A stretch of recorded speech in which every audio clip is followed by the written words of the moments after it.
encore un geste important des États-Unis en faveur d'Israël.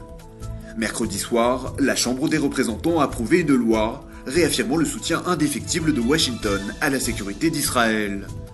En vertu du texte voté, approuvé par une écrasante majorité de 411 députés, le gouvernement américain s'engage à apporter une aide militaire constante à son allié et à le fournir en armes et en munitions dès que la situation l'exige. Le but, Israël doit maintenir coûte que coûte sa supériorité militaire dans la région. Cette législation sans précédent évoque aussi ouvertement les risques majeurs que représenterait une guerre avec l'Iran. Dans un tel cas de figure, il est stipulé que les États-Unis assisteront Israël avec des avions de ravitaillement, des missiles antiaériens et d'autres armements de pointe. La Syrie a connu une fois de plus une journée particulièrement sanglante ce jeudi. Plus de 40 personnes ont été tuées et au moins 170 autres blessées dans 2 attentats qui ont frappé tôt le matin la capitale syrienne. Les attaques ont été commises dans le secteur de Kazaz à une heure de grande affluence selon la chaîne d'État syrienne qui précise que la majorité des victimes seraient des civils. Mais d'après des sources proches de l'opposition, les attaques visaient plutôt un centre des services de renseignement à Damas. Toujours est-il que ces explosions interviennent au lendemain d'un attentat qui a visé un convoi transportant des inspecteurs de l'ONU, chargés de veiller au respect du cessez-le-feu. Réagissant à ces violences, le négociateur Kofi Annan s'est dit inquiet que la situation ne dégénère définitivement en guerre civile.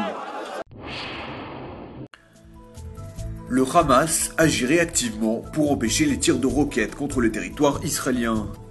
Révélée par le quotidien Haaretz, cette information a de quoi surprendre venant du mouvement islamiste palestinien qui s'est toujours vanté d'être le fer de lance de la lutte contre Israël.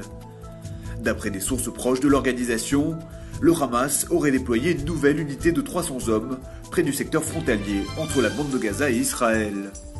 Cette force aurait pour instruction de tout faire pour déjouer les attaques de factions armées palestiniennes, à l'instar du djihad islamique et des comités de résistance populaire. Les membres de cette unité du Hamas sont autorisés à ouvrir le feu si nécessaire et à procéder à des interpellations. Un militant arrêté encourait jusqu'à plusieurs mois de prison ferme. 7 ans après avoir interrompu ses activités, Palestinian Airlines retrouve les cieux. Mercredi, la compagnie aérienne palestinienne a assuré un premier vol régulier entre la ville égyptienne d'El Arish dans le Sinaï et Amman, la capitale jordanienne. Ce retour aux affaires du transporteur aérien a été facilité par un accord conclu entre le ministère des Transports palestinien et les autorités égyptiennes et jordaniennes. Fondée en 1995, Palestinian Airlines réalisait des liaisons régulières entre l'aéroport d'Achania, au sud de la bande de Gaza, et plusieurs destinations au Moyen-Orient et en Afrique du Nord. Mais en 2001, la compagnie aérienne a été contrainte de fermer après que l'aviation israélienne ait détruit l'aéroport d'Achania au début de la seconde intifada. Pour sa reprise en main, Palestinian Airlines peut compter sur une flotte de 4 appareils, 2 avions Fokker, un Boeing 727 et surtout un Airbus 320. À court terme, la société devrait ouvrir des vols à destination de Jeddah en Arabie Saoudite et d'Istanbul en Turquie.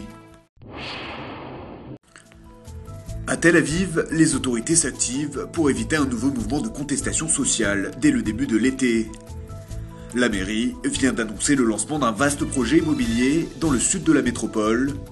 Au total, 54 millions de shekels vont être investis pour la construction d'un complexe résidentiel dans le quartier de Shapira, un quartier plutôt défavorisé.